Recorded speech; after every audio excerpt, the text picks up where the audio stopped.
ॐ नमो भगवते वासुदेवाय। शुक्लाम्बरधरं विष्णुं शशिवर्णं चतुर्भुजं प्रसन्नवदनं ध्यायेत् सर्वविघ्नोपशान्तये। गुरवे सर्वलोकानां विषजे भवरोगिणां निधये सर्वविद्यानां दक्षिणामूर्तये नमः। जन्माद्यस्य यतोऽन्वयततरातश्चार्तेष्वभिघ्नस्वराट् तेने ब्रह्महृदाय आदिकवये मुह्यन्ति यत्सूरयः। तेजो वारिमृदां यदा विनिमयो यत्र श्रीसर्गो मृषा दाम्ना स्वेन सदा निरस्तकुहकं सत्यं वरं धीमहि। धर्मप्रोञ्जितकैतवोऽत्र परमो निर्मत्सराणां सदां वेद्यं वास्तवमत्र वस्तु शिवदं तापत्रयोन्मूलनम्।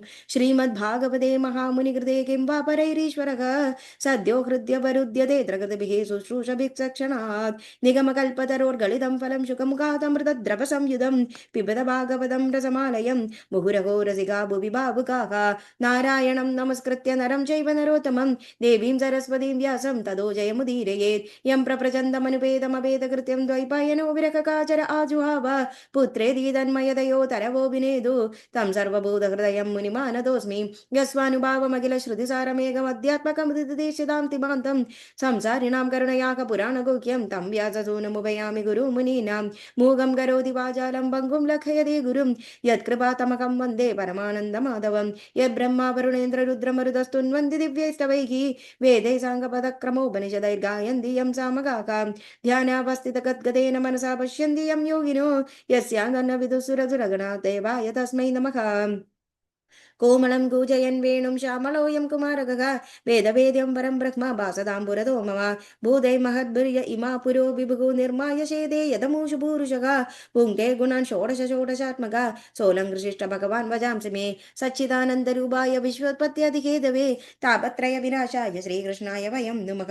अथ द्वादशोऽध्यायः। रघुगण उवाच नमो नम कारणविग्रहाय स्वरूपतुच्छीकृतविग्रहाय नमो वधूदद्विजबन्धुलिङ्गनिगूढनित्यानुभवाय तुभ्यं ज्वरामयार्तस्य यदागं सत् निदाखदग्धस्य यदा हिमाम्बः कुदेहमानाकीविद् अष्टदृष्टेः ब्रह्मन् वजस्ते मृदमौषधं मे तस्मात्मभवन्दं मम संशयार्थं प्रक्ष्यामि पश्चादधुना सुबोधम् अध्यात्मयोगग्रथितं तवोक्तम् आख्याकी कौतुको खलचेतसो मे यदाह योगेश्वर दृश्यमानं क्रियाफलं यद्व्यवहारमूलं न ह्यञ्जसा तत्त्वविमर्शनाय भवानुमुष्मिन् भ्रमदे मनो मे।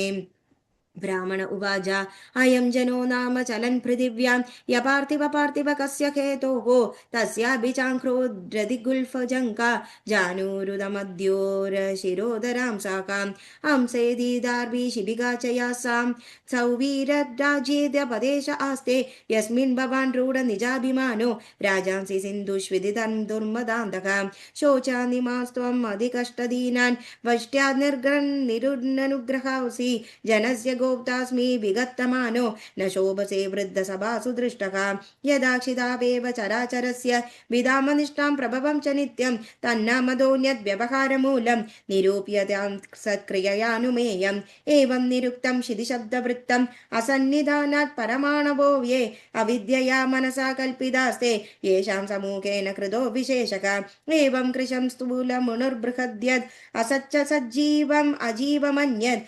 द्रव्यस्वभावाशयकालकर्म नाम्ना जया वेहि कृतं द्वितीयं ज्ञानं विशुद्धं परमार्थमेकम् अनन्तरं त्वद्बहिर्ब्रह्म सत्यं प्रत्यक् प्रशान्तं भवशब्दजन्यं यद्वासुदेवं कवयो वदन्ति रघुगणैतत्तपस्साय नयादि न चेज्यया निर्वपणात् गृहीत्वा न छन्दसा नैव जलाग्निसूरैः विना महत्पादरजोऽभिषेकं यत्रोत्तमश्लोकगुणानुवादः प्रस्तूयते ग्राम्य कदा विकादः निषेव्यमाणोऽनुदिनं मुमुक्षोः मदिं सदिं यच्छति वासुदेवे अहं पुरा भरतो नाम राजा विमुक्तदृष्टश्रुतसंगम्बन्धः आराधनं भगवद ईहमानो मृगो भवं मृगसङ्गातदार्थः सा मां स्मृतिर्मृगदेहे वीरः संक्षाचर्चन प्रभवानो जगादि अधोऽहं जनसङ्गादसङ्गो विसङ्गमानो अविवृच्छदात्मि तस्मानरो सङ्गजादा ज्ञानासिनेन हैव वृवृक्षमाहव हरिं तदीहादकदनश्रुताभ्यां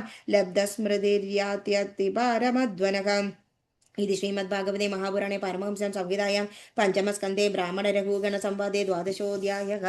सर्वत्र गोविन्दनामसङ्कीर्तनं। गोविन्द गोविन्द। Thank you.